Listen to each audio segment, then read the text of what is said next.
In first place, the next Prime Minister of Canada, Mark Carney, with 131,674 votes, resulting in 29,450. கனடாவில் October மாதம் நாடாளுமன்ற தேர்தல் நடைபெறவுள்ளது. இந்த நிலையில் அந்நாட்டின் பிரதமரான ஜஸ்டின் ட்ரூடோவுக்கு எதிராக எதிர்ப்புகள் கிளம்பின. இதனால் அவருக்கு ஆதரவு அளித்து வந்த NTP கட்சியும் தனது ஆதரவை விலக்கிக் கொண்டது. இதையடுத்து அவருக்கு நெருக்கடி அதிகரித்தது. மேலும் அவரது சொந்த லிபரல் கட்சிக்குள்ளேயே அவர் பதவி விலக வேண்டும் என்ற கோரிக்கை அதிகரிக்க தொடங்கியது. இந்த நிலையில் லிபரல் கட்சியின் தலைவர் பதவியிலிருந்தும் பிரதமர் பதவியிலிருந்தும் விலகுவதாக அறிவித்த ட்ரூடோ கட்சி தலைவர் பதவியை ராஜினாமா செய்தார். என்றாலும் அடுத்த பிரதமர் தேர்வு செய்யப்படும் வரை தொடர்ந்து பதவியில் இருப்பார் என்று தெரிவிக்கப்பட்டது.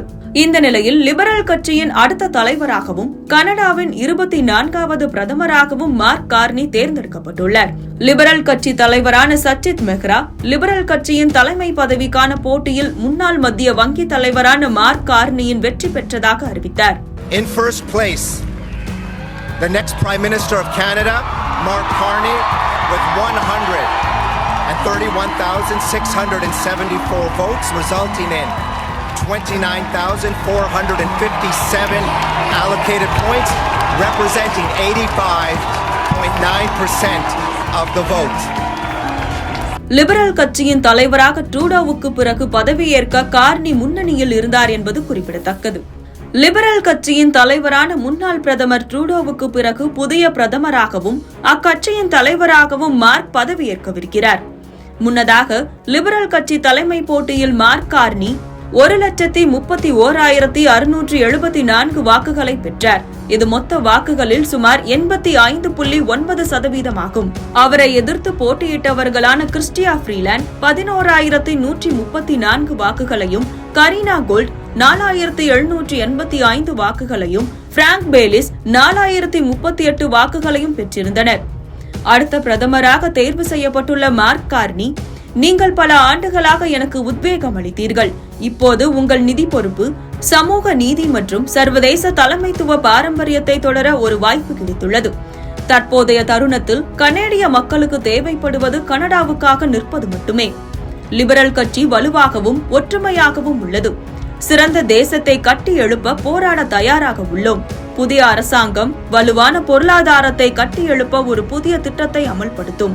அமெரிக்க அதிபர் டிரம்பை வெற்றி பெற விடமாட்டோம். அமெரிக்கா கனடாவுடன் கைகோர்த்து சுதந்திரமான மற்றும் நியாயமான வர்த்தகத்திற்கான உறுதிமொழிகளை கொடுக்கும் வரை பழிவாங்கும் நடவடிக்கைகள் நடைமுறையில் இருக்கும்.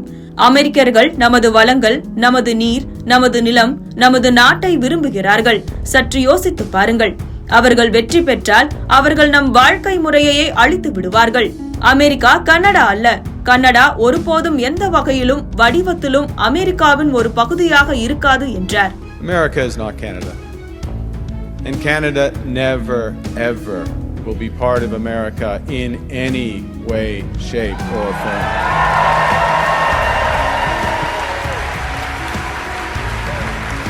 யார் இந்த மார்க் கார்னி? மார்க் கார்னி தொலைதூர வடமேற்கு பிரதேசங்களில் உள்ள ஃபோர்ட் ஸ்மித்தில் பிறந்தார். ஹார்வர்டில் கல்வி பயின்றார்.